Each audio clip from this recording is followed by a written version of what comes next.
ከዛ በፊት ስለራሴም አንዳንድ ነገሮችን ስንግራችሁ ነበረ። ዛሬ ኦቨርቪው አድርገን ዛሬ ክላሱን በያውን ታይትል ጀምሮ የምንጀምርበት ይሆናል ማለት ነው። እንኳን በሰላም መጣችሁ ወደ ፍራሊንክ ኤክስፖርት ክላስ። ቴንክ ዩ ሶ ማች። የትምህርት ዝግጅቴ ከዚህ በፊት ከዩኒቲ ዩኒቨርሲቲ በማርኬት ማኔጅመንት የጨረስኩ፣ በሌላኛው ዲግሪ ደግሞ ከአዲስ አበባ ዩኒቨርሲቲ ኮሜርስ ግቢ በሎጂስቲክ ኤንድ ሰፕላይ ቼን ማኔጅመንት የጨረስኩ ሲሆን ማርኬቲንግ ማኔጅመንት ተማሪ ያለው ዩኒቲ ዩኒቨርሲቲ ባገኘሁት የስራ ኦፖርቹኒቲ ወደዚህ ኢንዱስትሪ መቀላቀል ችያለሁ በቅጥር።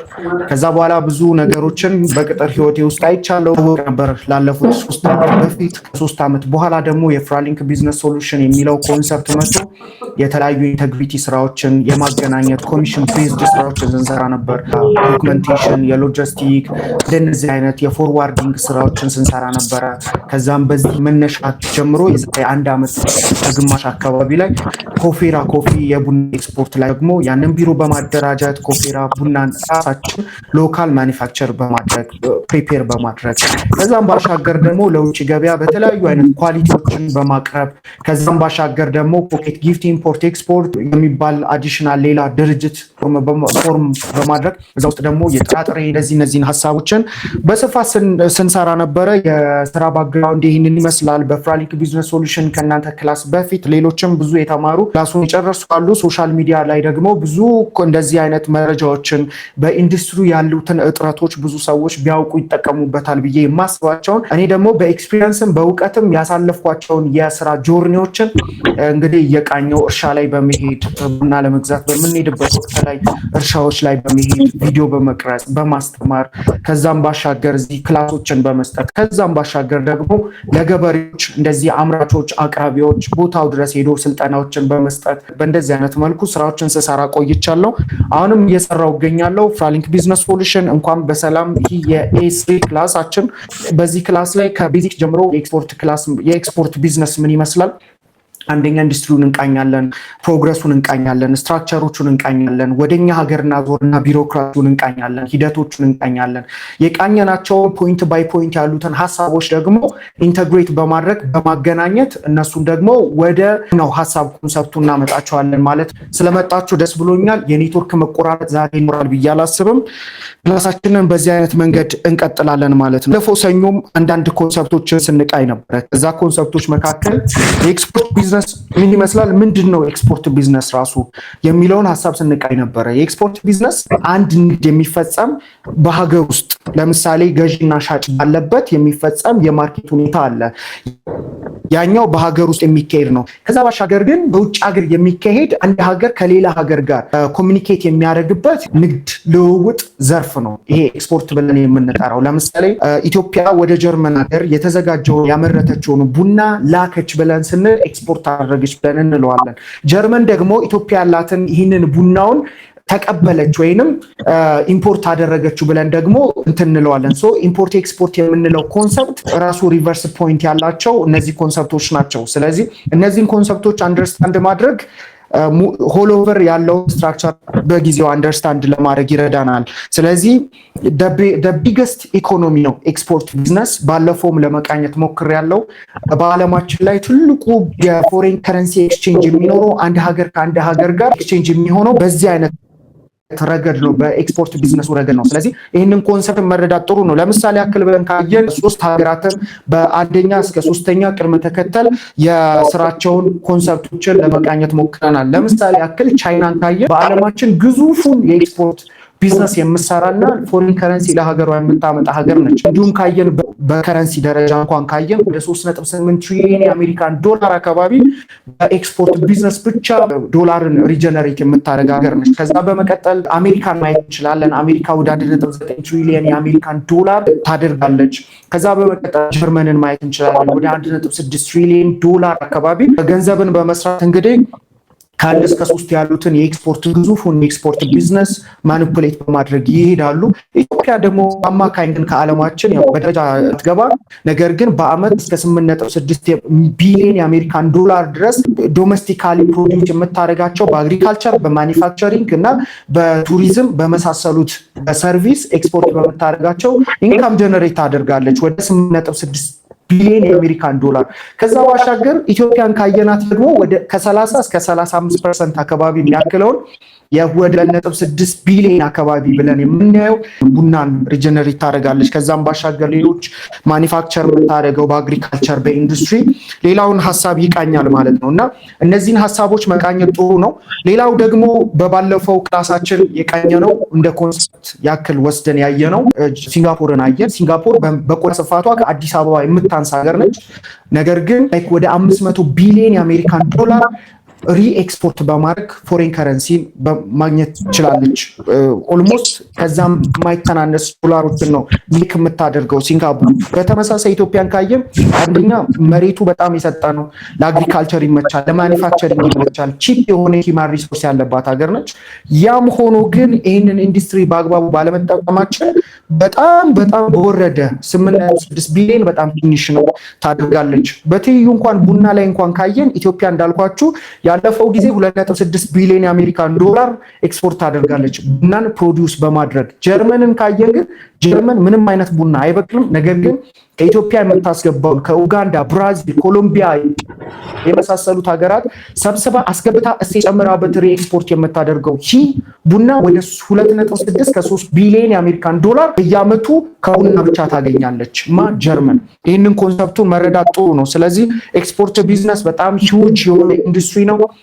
የተለያዩ ሀገራት የውጭ ግንኙነት የሚያደርጉበት በትሬድ መልኩ የውጭ ግንኙነት የሚያደርጉበት ፎሬን ከረንሲን ሪጀነሬት የሚያደርጉበት ስታርታፕ የሆኑ ቢዝነሶች በአጭር ጊዜ ውስጥ የሚያድጉበት ልክ እንደሌላው ኢንዱስትሪ አይደለም፣ በአጭር መልኩ የሚያድጉበት አይነት ኢንዱስትሪ ነው።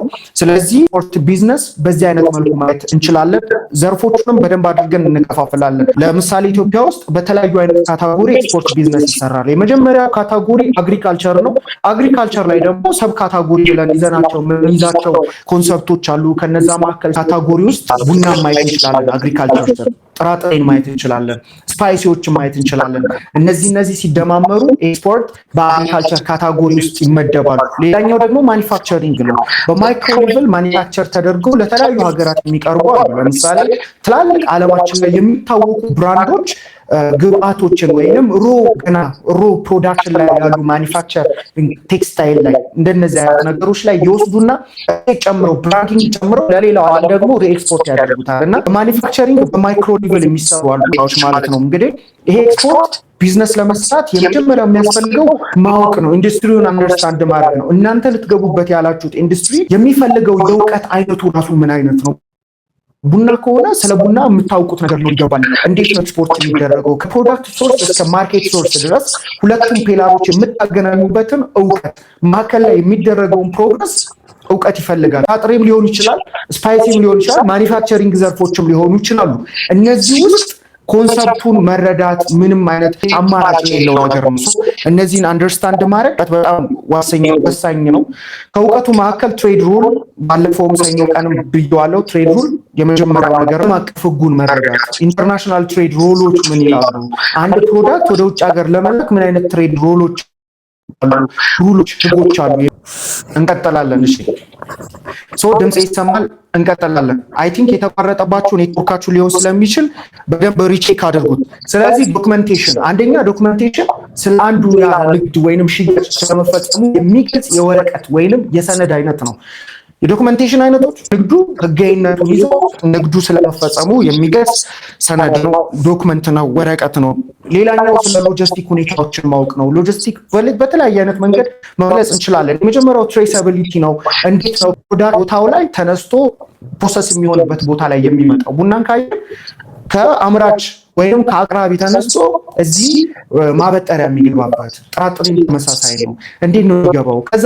ከዚህ በኋላ ደግሞ እስከ ጅቡቲ ያለው መንገድ እንዴት ነው? ኤፍኦቢ ከሆነ ኤፍኦቢ ካልሆነ ደግሞ በምን አይነት መንገድ ነው? ሲአይኤፍም ከሆነ ሰውየው እስካለበት ድረስ ልንልክ የምንችለው ሎጂስቲክ። እነዚህም ከመጀመሪያው ፖይንት ጀምሮ እስከ መጨረሻው ያለውን ፖይንት ሁለቱን በደንብ አድርጎ የሚቃኝ ነው። ሌላኛው እውቀት ያስፈልጋል ብለን ስንል ከሎጂስቲክ ባሻገር የፔመንት ሁኔታዎችን መረዳት ነው፣ አንደርስታንድ ማድረግ ነው።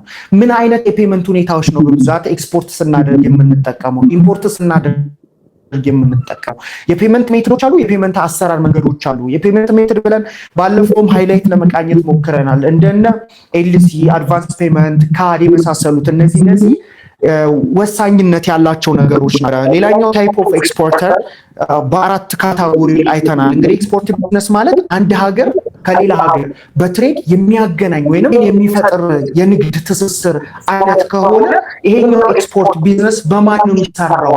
ማን ነው ሮል አክተው ወይንም ይሄንን ማን ነው ሮል ተዋናይ የሚጫወት ወይም ይህንን ስራ የሚሰራ ብለን ስንል ደግሞ ኤክስፖርተር ነው።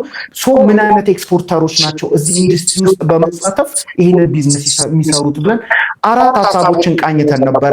አራት የኤክስፖርተር አይነቶች አሉ ብለን አይተን ነበረ። እነዚህ አራት ኤክስፖርተር አይነቶች በማኒፋክቸሪንግ የሚሰራሉ፣ በአግሪካልቸር የሚሰራሉ፣ በሰርቪስ ሁኔታዎች የሚሰራሉ፣ በቱሪዝም የሚሰራሉ። እነዚህ አራት የኤክስፖርተር አይነቶች ሊታወቁ የሚገቡ ዘርፎች ናቸው። ብዛትኛ እንግዲህ ኢትዮጵያ ውስጥ እንደሚታወቀው ኤክስፖርተር ብለን ስንል ሶስተኛ ላይ አውቋይ በኋላ የምቃኝላቸው የኤክስፖርተር አይነቱን ብቻ አንደርስታንድ የምናደርገው። ነገር ግን በጀነራሊ ኤክስፖርተር አራት አይነት ኤክስፖርተር አለ። ሰብ ካታጎሪ ስናደርግ ደግሞ ቡና ላይ ብለን ካየን ደግሞ እሱም አራት አይነት የኤክስፖርተሮች አይነቶች አሉ።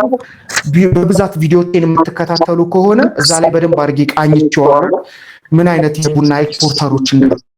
አራት የላይሰንስ ኢቭን አይነቶች አሉ ኤክስፖርተር አድርገን የምናያቸው። ስለዚህ አራቱን ለመቃኘት ሞክረናል። ከነዚህ መካከል አንደኛው ዳይሬክት ኤክስፖርተሮች ናቸው። ዳይሬክት ኤክስፖርተር ብለን የጠራናቸው ወይም ኮንሰፕቱን ሰኞ ዕለት ያነሳንላችሁ ቀጥታ የሚያመርቱትን ምርት በአግሪካልቸር ከሆነ ፕሮዲውስ አድርገው የሚያመርቱትን ምርት ለውጭ ገበያ እራሳቸው አካሉ ማቅረብ ሲችል ያኛው ዳይሬክት ኤክስፖርተር ብለን እንጠራዋለን። ቡና ላይ ይህንን ኮንሰፕት ስንወስድ አልሚ ላኪ ብለን የምንጠራቸው የኤክስፖርተር አይነቶች ናቸው። የሚያለሙትን ያንኑ ምርት ለውጭ ሀገር ገበያ ሲያቀርቡ ነው። ሌላኛው ደግሞ በማኒፋክቸሪንግ ማኒፋክቸር ያደረጉት ያለምንም ኢንተርሚዲየተር፣ ያለምንም ደላላ፣ ያለምንም ኤጀንት የራሳቸውን ያመረቱትን ምርት ራሳቸው ሞዲፋይ ያደረጉትን በራሳቸው ድርጅት ስም ማኒፋክቸር የተደረገውን ያንን ፕሮዳክት ውጭ ሀገር ለሚገኘው ከስተመራቸው ማቅረብ ከቻሉ እነዛ ዳይሬክት ኤክስፖርተር ብለን እንጠራቸዋለን። እነዚህ እንግዲህ እንዳልኳችሁ ነው በአግሪካልቸርም፣ በማኒፋክቸርም፣ በሰርቪስም፣ በቱሪዝምም በተለያዩ ኢንዱስትሪ ውስጥ ዳይሬክትሊ ያመረቱትን ለውጭ ሀገር የሚያቀርቡ የኤክስፖርተር አይነቶች ናቸው። ሁለተኛ ብለን የጠራነው ደግሞ ኢንዳይሬክት ኤክስፖርተሮች ናቸው። እነዚህ ኢንዳይሬክት ኤክስፖርተሮች ላይክ እንደ ኢንተርሚዲየተር የሚታዩ ሆነው በመካከል ሁለት ፒላሮችን በመካከል ሆኖ የሚያገኙ ናቸው። የመጀመሪያው ፒላር አምራች፣ ሁለተኛው ፒላር የውጭ ገበያ ነው። እነዚህ መካከል ላይ ሆኖ ከአምራች ዋጋ ከፍለው ፕሮዳክቱን ይገዙታል፣ በማኒፋክቸሪንግ ይገዙታል፣ በአግሪካልቸር ይገዙታል። ያንን እሴት ጨምረው ወይ ደግሞ እሴት ሳይጨምሩ ቫልዩ አድርገው ለውጭ ገበያ የሚያቀርቡ የኤክስፖርተር አይነቶች ናቸው። እነዚህም ኮንሰፕቶች ቡና ላይ ወስደን ካየን ማንኛውም ኢትዮጵያዊ ካፒታል በሶል ከሆነ 15 ሚሊዮን በፒኤልሲ ከሆነ 20 ሚሊዮን ካፒታል ያለው ካለ በስቴትመንት ማሳየት ከቻለ ቢሮ ሪፎርም ካደረገ የላቦራቶሪ ሁኔታዎችን ካስተካከለ እነዚህን አስተካክሎ ንግድ ፍቃድ ካወጣ ንግድ ምዝገባ ካወጣ ይሄ ቲን ነምበር ካስተካከለ ሄዶ ከሚመለከተው አካል ወይንም ከቡናና ሻይ የላኪነት ብቃት ማረጋገጫ ፈልጋለሁ ብሎ ማመልከቻ አስገብቶ አግኝቶ በዛ ላይሰንስ አማካኝነት በቨርቲካል ኢንተግሬሽን ከአቅራቢ ገዝቶ የራሱ ማጠሪያ ውስጥ አስገጥሮ ፕሮሰስ አድርጎ ቀጥታ ለውጭ ገበያ ሲያቀርብ this guy is like intermediate exporter ወይንም indirect exporter። ስለዚህ ሁለቱን አካላቶች የሚያገናኝ ኢንተርሚዲየተር የሆነ ኤክስፖርተር ነው ኢንዳይሬክት ኤክስፖርተር ብለን የምንጠራው። በቡና እንደዚህ አይነት እንትን አለ። ሌሎችም አሉ አቅራቢዎችም ላይክ እንደ ኢንዳይሬክት ኤክስፖርተሮች ብለን የምንጠራ አቅራቢ ላኪ ላይሰንስ አይነት እሱን በደንብ ዲቴል ገባላችኋለሁ። በመካከል ላይ ሆኖ ይህንን ስራ የሚሰሩ የኤክስፖርተር አይነቶች ናቸው። ይህንን ኮንሰፕት መረዳት ጥሩ ነው። ስለዚህ ድምፄ እየተሰማ አንዴ ብቻ ቼክ ላድርጋችሁ። ሌላኛው ኤክስፖርት ትሬዲንግ ካምፓኒዎች ናቸው። እንግዲህ ኤክስፖርት ትሬዲንግ ካምፓኒ አብዛኛው ጊዜ ይሄን እንደ ቢዝነስ ኦፖርቹኒቲ እንድታዩት ፈልጋለሁ። ምክንያቱም መንግስት ለዚህ ጉዳይ የራሱ የሆነ ሌጋል ፍሬምወርክ አብጅቶለታል። ማንም ትሬዲንግ ካምፓኒ ሪፎርም አድርጎ በተለያየ አይነት መንገድ የውጭ ገበያ በመፈለግ አንደኛ ኢንተግሬት አድርጎ ወይንም ኮላባ